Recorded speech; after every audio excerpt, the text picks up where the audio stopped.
BRS కు వరుస షాకులు తగులుతూనే ఉన్నాయి. తాజాగా మరో ఎమ్మెల్యే కాంగ్రెస్ కూటికి చేరిపోయారు. రాజేంద్రనగర్ ఎమ్మెల్యే ప్రకాష్ గౌడ్ కాంగ్రెస్ పార్టీలో చేరారు. పీసీసీ అధ్యక్షుడు ముఖ్యమంత్రి రేవంత్ రెడ్డి సమక్షంలో కాంగ్రెస్ లో జాయిన్ అయ్యారు. రేవంత్ రెడ్డి పార్టీ కండువా కప్పి ఆహ్వానించారు.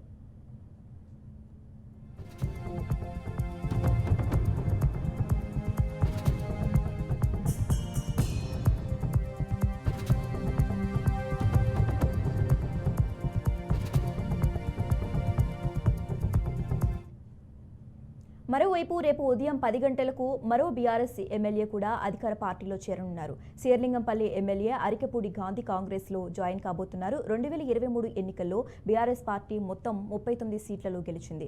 ఉప ఎన్నికల్లో సికింద్రాబాద్ కంటోన్మెంట్ స్థానాన్ని కోల్పోవడంతో ఆ సంఖ్య 38కి పడిపోయింది. ఇక గెలిచిన ఎమ్మెల్యేల్లో దానం నాగేందర్, కడియం శ్రీహరి, తెల్లం వెంకట్రావు, పోచారం శ్రీనివాస్ రెడ్డి, బండ్ల కృష్ణమోహన్ రెడ్డి, కాళే యాదయ్య, సంజయ్ కుమార్, ప్రకాష్ గౌడ్ జాయిన్ అయ్యారు. రేపు అరికెపూడి గాంధీ కాంగ్రెస్ కు వెళ్లనున్నారు. దీంతో బీఆర్ఎస్ పార్టీ సంఖ్య 29కి పడిపోయింది. త్వరలోనే మరో 7గురు కూడా కాంగ్రెస్ లో జాయిన్ అయ్యే అవకాశం ఉందనే వాదనలు వినిపిస్తున్నాయి.